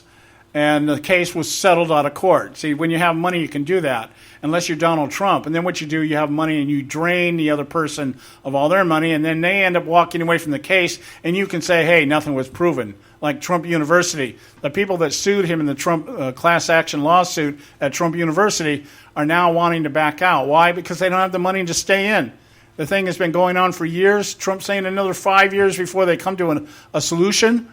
By that time, any of the money that you would have made in the case is gone, paying the lawyers to stay in the case. So Trump just outweights them. He just, I got money to burn. You know, I'll just chase you away. I'll just outspend you, and sooner or later you're gonna go away because you're not going to be able to keep up with me. That's how Trump does it. But the Clintons settle out of court. So what happens here is they settled out of court. In 2015, Paula Jones came back and said that she believed that Hillary Clinton knew about the sexual harassment but did nothing and just stood by her husband. So that kind of resurfaced last year. So that's the Paula Jones scandal. That's number 14. Of course, we got to follow that up with number 13, the biggie. It all depends what is. The Monica Lewinsky scandal. The situation with Bill Clinton's intern and the dirty stuff that went down in the Oval Office. And she was an intern, and apparently what happened, you know, they destroyed her. Her life has been, from what I understand, pretty much a living hell. But, you know, do the time, do the crime. It's not, I have no sympathy for her. You got yourself involved with this guy. You thought you were going to take him away from his wife. You had delusional dreams that you were going to become the second lady instead of the first lady. Yeah, get a life, girl. So that one, we all know about that one. I don't spend a whole lot of time on that one, except that Bill Clinton did everything he could to obstruct justice, did everything he could to discredit this woman and undo the other testimonies of other people that are involved that knew what was going on. And so that was a big one. We all know about that one. Here's one that not a whole lot of people know about. 1600 Pennsylvania Avenue scandal.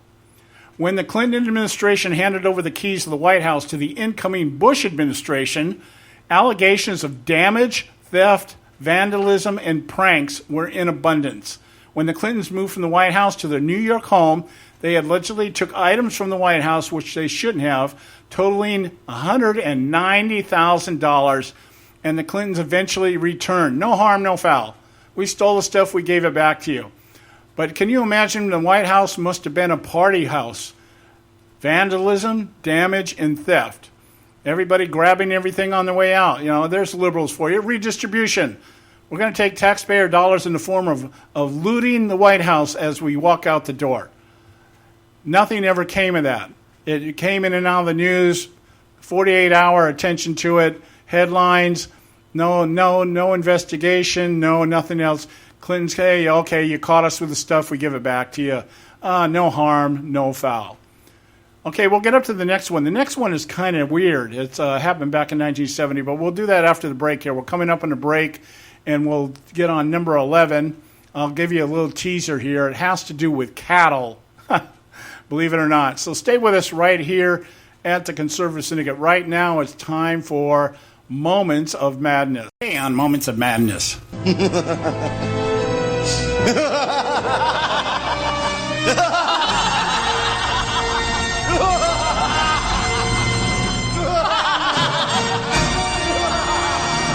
As the Trump campaign continues to wreak havoc, like a disgruntled elephant escaping the circus from its cruel ringmaster during the main event, the astonishment on display of the now decades-old GOP establishment, yes, it has been around that long, reminds me of Mel Brooks' 2005 film, The Producers.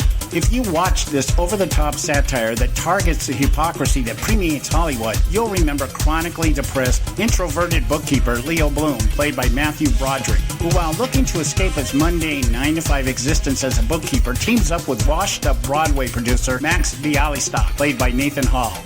After determining during an audit of Bialystock's books the IRS seldom audit failed productions, the two set out to produce the worst play they can find in hope of embezzling the capital raised free from any lawful oversight. They choose a play entitled Springtime for Hitler, written by Nazi sympathizer Franz Liebken, played by Will Ferrell, who they also cast in the leading role of Hitler. Cross-dressing homosexual actor-director Roger Debris, played by Gary Beach, is enlisted to direct and also ends up playing Hitler due to Franz breaking his leg on opening night.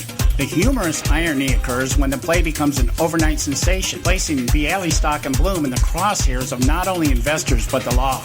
In the same manner, Trump has rocked the foundation of the GOP establishment elite, directing his own rendition of Springtime for Hitler by repackaging Obama's hope and change as Make America Great Again. The difference being his self-funded campaign allows him to write his script as he goes, complete with rewrites of his positions in the past with zero accountability to his stated party, the special interest money that normally trumps the will of the electorate, and even the electorate itself. Trump has neutralized the media bias that normally reduces the will of the electorate to a choice between the lesser of two evils, and has actually forced the media elites into an unwilling alliance, garnering more attention than all the other candidates from both parties combined, all at no cost to him or his campaign. Here's the madness. Anyone who believes Trump's path to the White House will steer around a brokered convention believes so under a dangerous false pretense. Those who believe such an action by the elites would result in an uprising of an enraged electorate that would march on Washington or stay home from the polls, depriving them of the victory they claim they seek, simply do not understand today's GOP. The dangerous false pretense I speak of is the elitists care what we think. The issues that matter to us mean absolutely nothing to today's GOP establishment. The evidence is obvious to anyone that takes just a moment to observe what has happened over the last 7+ years under Obama. Today's GOP does not want to govern conservatively. In fact, they wish not to govern at all. To support a Trump nomination is the kiss of death. If Trump runs against Hillary, the elitists on the other side, and loses, this allows the GOP elites to continue to talk a conservative game before surrendering to their enemies because they have, quote, no power. If the GOP wins the White House with Trump or even Cruz, they risk being exposed as people who would rather have Hillary. In the name of self-preservation, that cannot happen. The hard truth is today's electorate proves Jonathan Gruber's theorem. The stupidity of the American voter is the premise by which both establishments, left and right, chart their agenda, count their candidates, and govern, or don't govern. In the same way leftists believe in the creation of utopia, too many on our side believe the likes of Trump will induce a change in Congress that will restore our republic. Both are delusional. We might as well be learning our new national anthem, Der Guten Tag Hauptklop, the sacred Siegfried Oath from Springtime for Hitler. This is John Matthews for Moments of Madness. You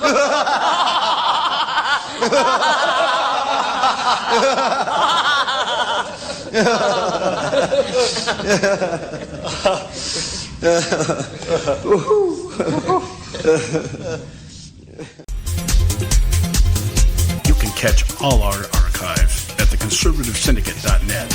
The Conservative Syndicate. Real conservative talk from real conservatives. Prices are for base buildings only. May not be available in some areas. Attention business owners, do you want a stimulus package that really works? Before you spend thousands of dollars more than you should on your next building project, listen to this. General Steel has a stimulus package designed to help you save as much as half the cost of conventional construction on your next building. As much as half. That's right, General Steel can save you thousands of dollars with a pre-engineered steel building designed for your business or church. How about a 50 by 100 foot building for under $30,000? So don't pay thousands more than you should without calling General Steel first and save as much as half the cost and time of conventional construction. With the projected demand for steel in Japan and China, prices may be skyrocketing. 877-927-3360. 877-927-3360. 877-927-3360. Hey folks, if you're like me, you don't place a whole lot of trust in today's media for the real truth and facts regarding the volatile world of finance and politics. When I want the real scoop on money, I go to the most trusted source I know, my good friend and colleague, Bob Cardoso. Bob is a noted expert with a PhD in international finance who airs his nationally known, globally syndicated show, Robert Cardoso Live, daily, Monday through Friday from 4 to 6 p.m. Pacific Time. With Bob, you'll get the right information at the right time from someone who knows his business and can help you make the right decision concerning yours. Again, Bob airs daily, Monday through Friday from 4 to 6 p.m. Pacific Time. Visit his website at robertcardosolive.com for information regarding stations and topics. That's robertcardosolive.com. Check Bob out. You'll be glad you did.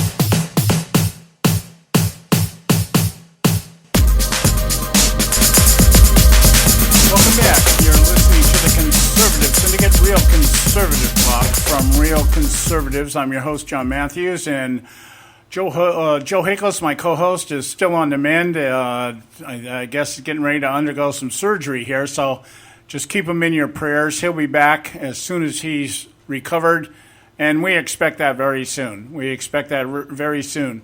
Okay, I'm talking about the Hillary Clinton scandals, the most prominent scandals, not all of her scandals, but the most prominent ones out there, because I'm really trying to underscore something here. The idea that this ongoing email investigation, and people are just in one court or the other. If you're on our side, this woman should be hung. Security breaches, she's put people's lives in danger, according to some of these releases and some of the information that was out there.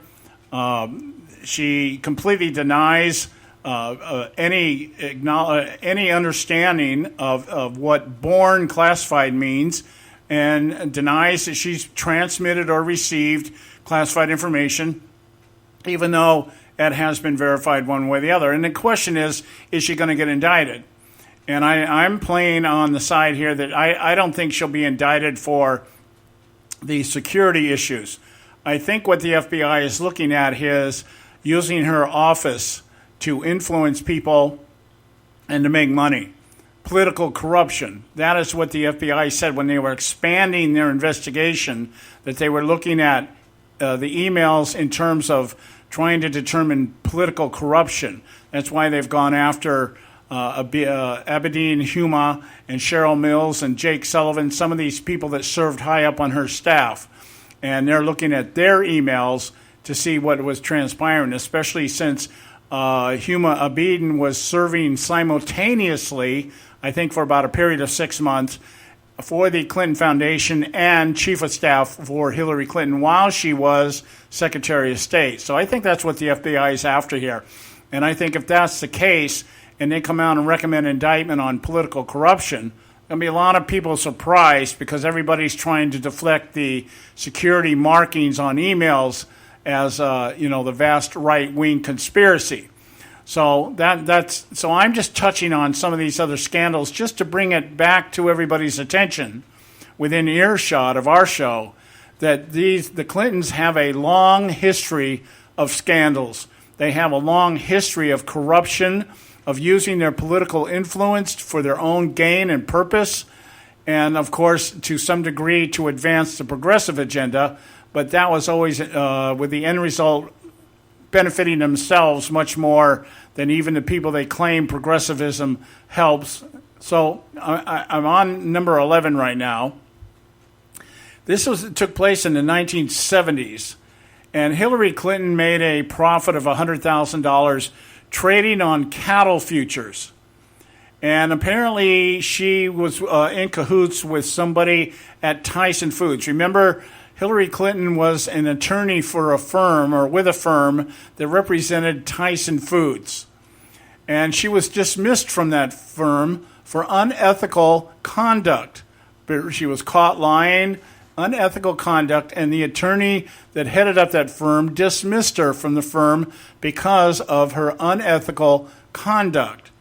So what she apparently did was she was in cahoots with somebody who works for Tyson Foods, and Tyson Foods received $9 million in government loans, deeming the whole stage very unsavory and questionable. So she made $100,000 trading on cattle futures after Tyson received $9 million in government loans. So apparently there was, I guess the word we would be using is insider trading. She should have been out there with Margaret Stewart, hanging out at the maximum security Hilton, wherever it was Martha Stewart ended up going to.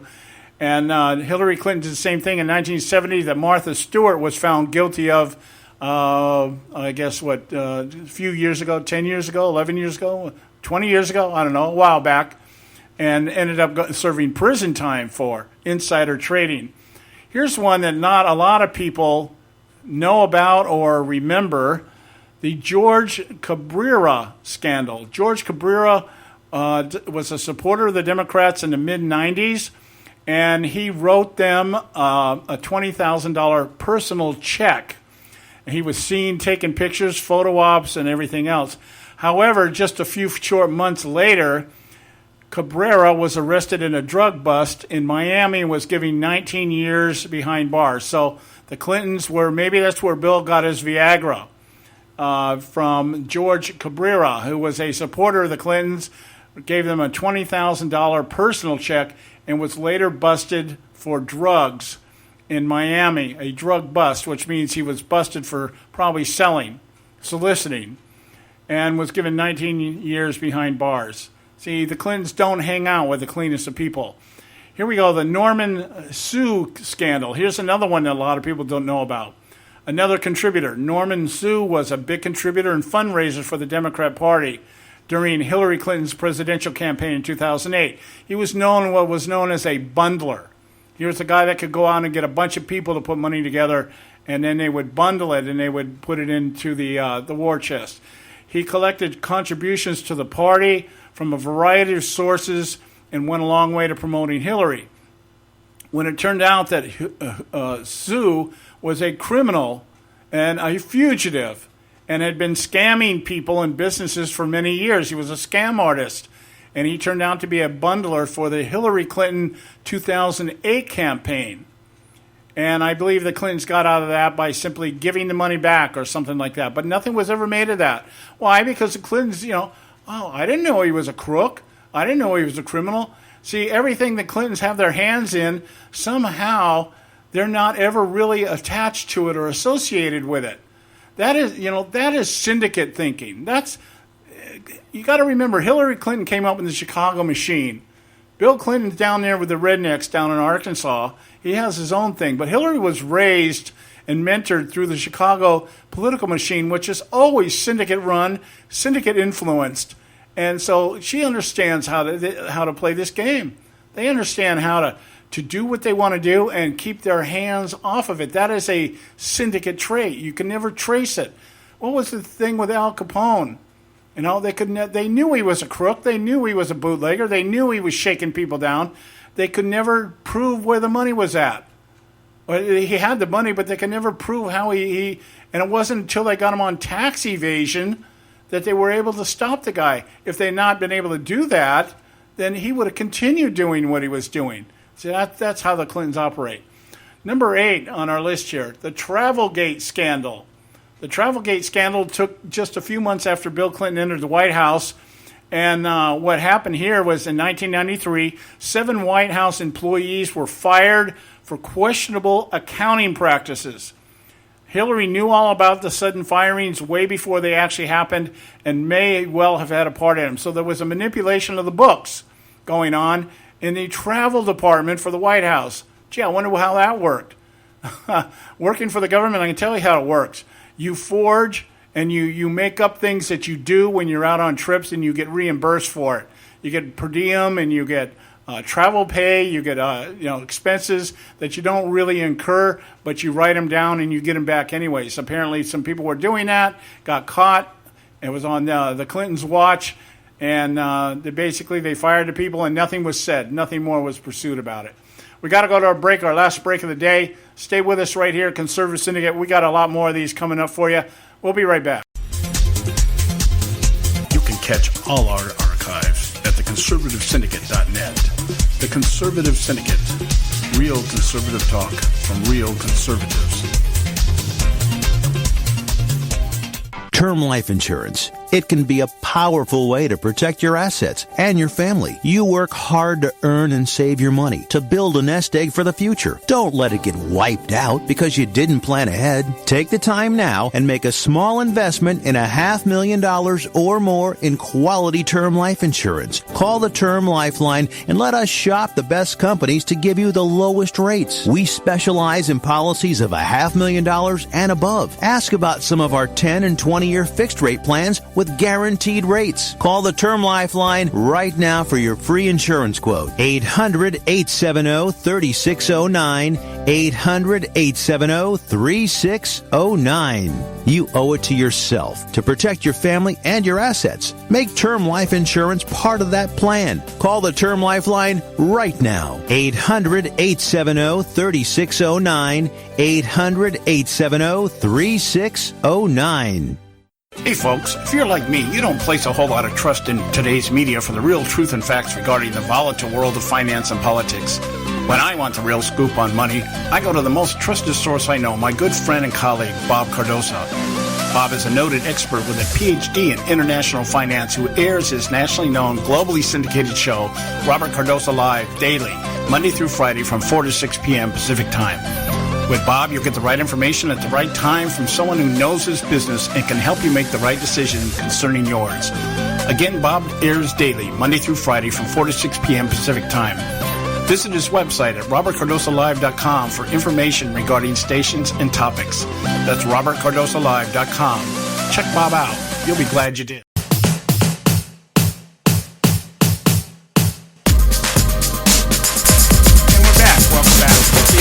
Conservative Syndicate, real conservative talk from real conservatives. I'm your host, John Matthews. I want to remind you, go out and visit our website. You guys, if you're sitting at the computer over the weekend and, just looking, well, what do I listen to? What can I listen to?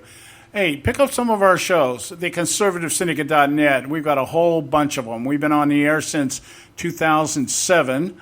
And under different names. We started out as Right and Wrong Radio, then we went to That Radio Show, and we're now known as the Conservative Syndicate when I decided that I wanted to bring more people on the show as regular contributors.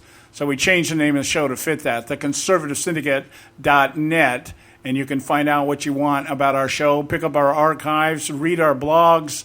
Everything is there, theconservativesyndicate.net. All right, I'm back to my list here of prominent Clinton scandals, and the reason I'm doing this is so that we can remember and be reminded that here the woman leading the primary or the nomination process for the Democrats has five decades plus of corruption. If you think Barack Obama is corrupt, he's an amateur compared to how long and how well the Clintons are at doing this kind of stuff. Now, I left at number 8, which was the Travelgate scandal. That people were in the travel department, I guess in the White House, cooking the books kind of thing. People probably making money off of travel or things that they didn't do or didn't go or whatever. We never really got the whole story on that, but because the people were fired before it all came out. But it was a very, very minor scandal in terms of coverage, mentioned, in the headlines for 24 hours, and it pretty much disappeared. But it was during Bill Clinton's early days as president. Now we start getting into some of the really snarky stuff, the deep stuff, the scandals that somebody should be doing time in the Clinton family for this kind of stuff. The Vince Foster scandal. You remember Arkansas lawyer Vince Foster, and he was involved in the Whitewater scandal, which we'll talk about in just a minute. The Whitewater scandal, again, was some dealings here with some people, shady people down in Arkansas over real estate. And during the process, this one looked like the Whitewater scandal was going to take people down. The Clintons were on the verge of being exposed for the crooks they were. And Vince Foster was the key element. He was the key guy, the guy that everybody wanted to get their hands on, because he was a lawyer. He worked at the Rose Law Firm, the firm that Hillary was dismissed from for unethical conduct. So when Bill Clinton became president, he joined Bill Clinton's administration as a deputy White House counsel. And he apparently had some, that's what the media says, that he suffered from depression. And that he allegedly committed suicide in his Virginia home with a single gunshot. But a lot of people are saying, no, there was something to do with his knowledge and understanding. He had the files on the Whitewater situation, and those files disappeared. And Vince Foster supposedly committed suicide. So somebody died, and the idea being, of course, that Vince Foster was probably behind all it. That would be the allegation. He was behind the Whitewater thing and was about to be exposed and killed himself rather than go through all that process of being exposed and defamed and losing his reputation, perhaps doing jail time.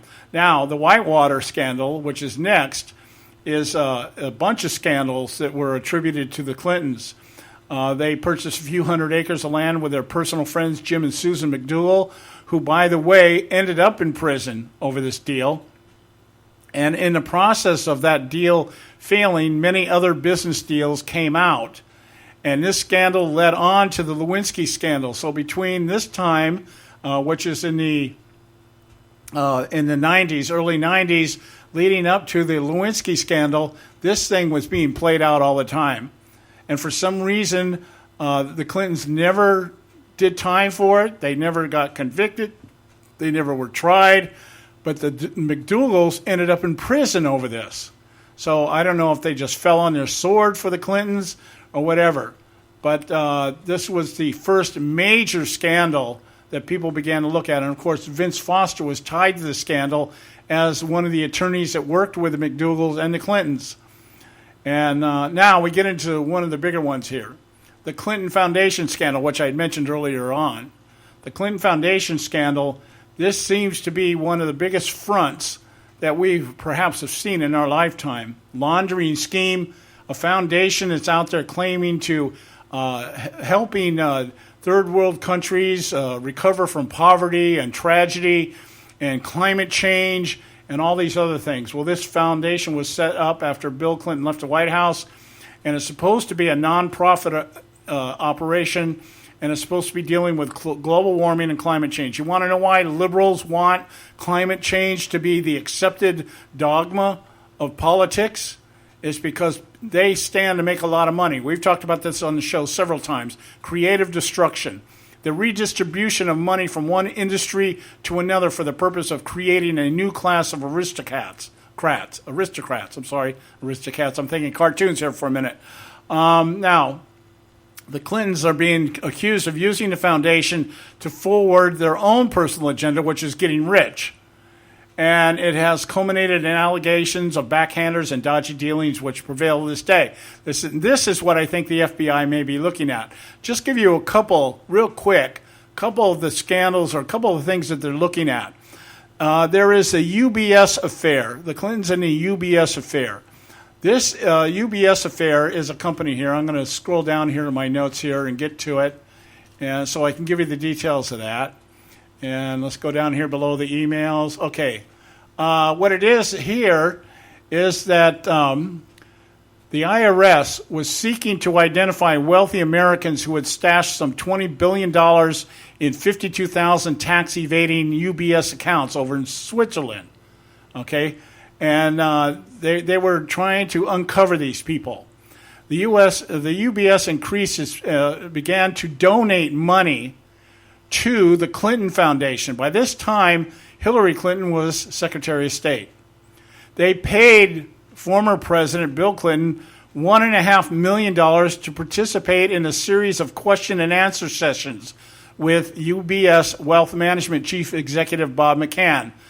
And so that, another speech, $1.5 million to participate in this. Started out $60,000 in donations to Clinton Foundation, ended up totaling over $600,000, and in paying Bill Clinton $1.5 million to speak at one of their events. Wow.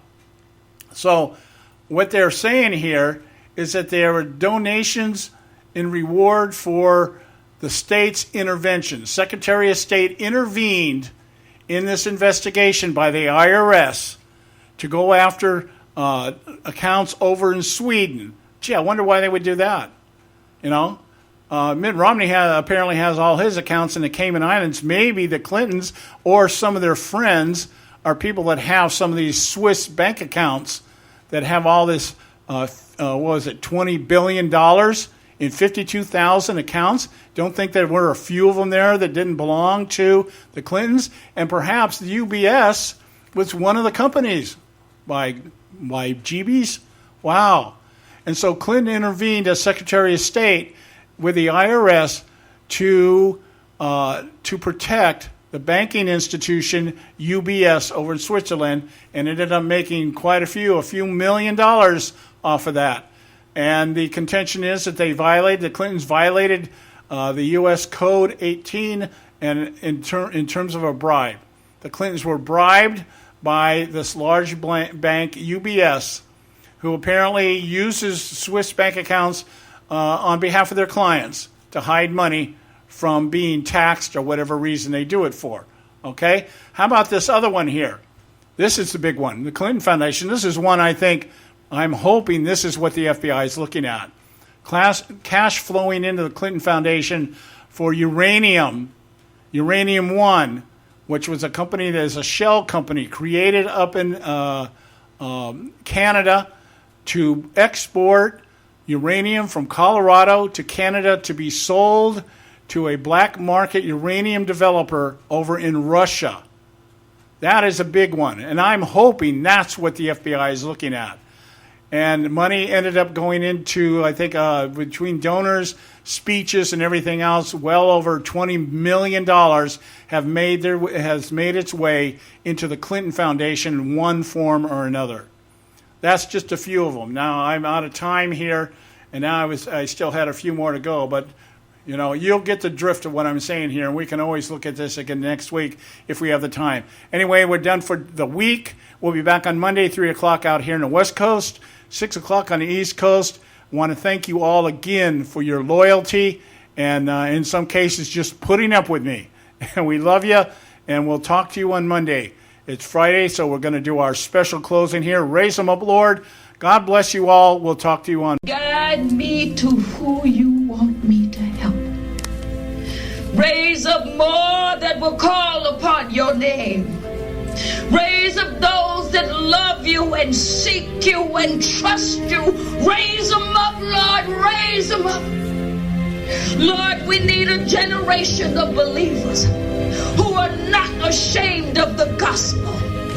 We need an army of believers, Lord, that hate to be lukewarm and will stand on your word above all else. Raise them up, Lord. Raise them up. I pray for unity among those that love you.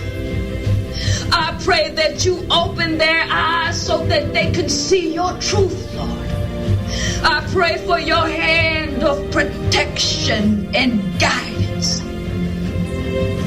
Raise up a generation, Lord, that will take light into this world, that will not compromise when under pressure, that will not cower, Lord, when others fall away.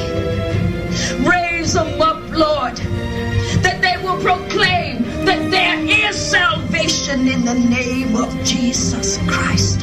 Raise up warriors, Lord, who will fight on their knees, who will worship you with their whole hearts, Lord. Lord, call us to battle, that we may proclaim you King of kings and Lord of lords. I pray these things with all my heart. Raise them up, Lord, raise them up.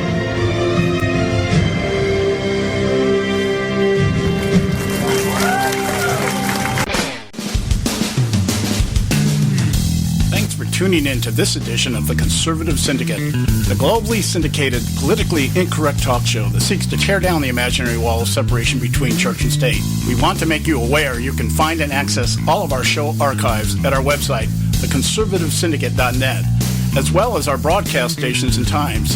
That's the conservativesyndicate.net. We so appreciate you taking time to tune in, and we so look forward to continuing to bring you the best and uncompromised talk radio available on the net today. And remember, folks, it doesn't matter how many times you get knocked down in life. It only matters how many times you get up. I'm John Matthews, signing off until next time, right here on the Conservative Syndicate. God bless you, and may God continue to bless America.